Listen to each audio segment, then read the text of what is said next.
বিজ্ঞানী sir Isaac Newton বলেছিলেন, প্রত্যেক ক্রিয়ারই একটি প্রতিক্রিয়া রয়েছে। প্রতিক্রিয়া দেখানো মুসলিম হিসেবে আমাদের জন্য কর্তব্য। এটা কিভাবে? ইসলাম আপনাকে কি বলে?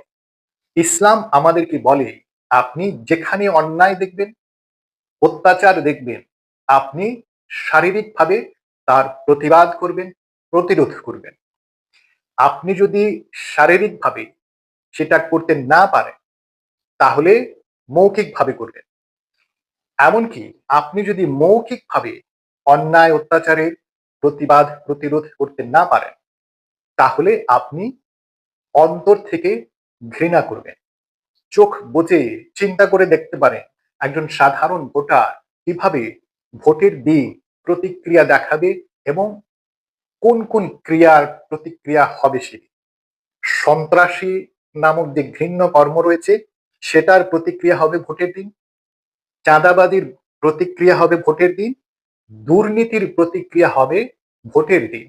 যারা অন্যায় অত্যাচারের প্রতিবাদ শারীরিক এবং মৌখিকভাবে করতে পারেন না, তারা সেই সমস্ত ঘৃণ্য কাজের প্রতিক্রিয়া দেখাবেন ভোটের দিন ব্যালটে সিল দিয়ে।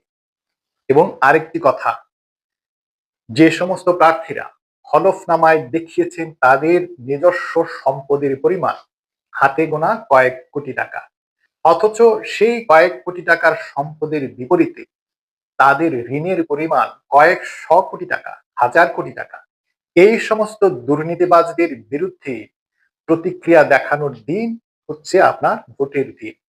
যার সম্পদের পরিমাণ ৩০ কোটি টাকা, কিভাবে তার ঋণের পরিমাণ হাজার কোটি টাকা হয়? আপনার যদি সম্পদ থাকে ১ কোটি টাকা, আপনি তার বিপরীতে ঋণ পাবেন ৫০ লক্ষ টাকা। হতে পারে তার কিছু বেশি পেতে পারে, কিন্তু আপনি ১ কোটি টাকার সম্পদ দিয়ে আপনি ১ কোটি টাকার বেশি ঋণ নিতে পারবেন না। তাহলে ওনাদের এই সম্পদের বিপরীতে ঋণের পাহাড় কিভাবে তৈরি হলো? উত্তর একদম সহজ, ওনারা ঋণ পরিশোধ করতে চান না, ওনারা ঋণ খেলাপি হতে চান। এবং এই ইলেকশনের সুযোগে ওনারা ওনাদের ঋণকে পুনঃতফসিল করিয়েছেন, শুধুমাত্র নির্বাচনে যাতে প্রার্থী হতে পারেন এবং নির্বাচনে জয়ী হওয়ার পরে ওনারা সেই ঋণের পরিমাণ হয়তো আরো কয়েকশো কোটি টাকা বাড়িয়ে নেবেন। এবং ঋণ যে নেবেন ওনারা, সেই টাকাটা আমরা যারা ব্যাংকে আমানত রেখেছি তাদের টাকা।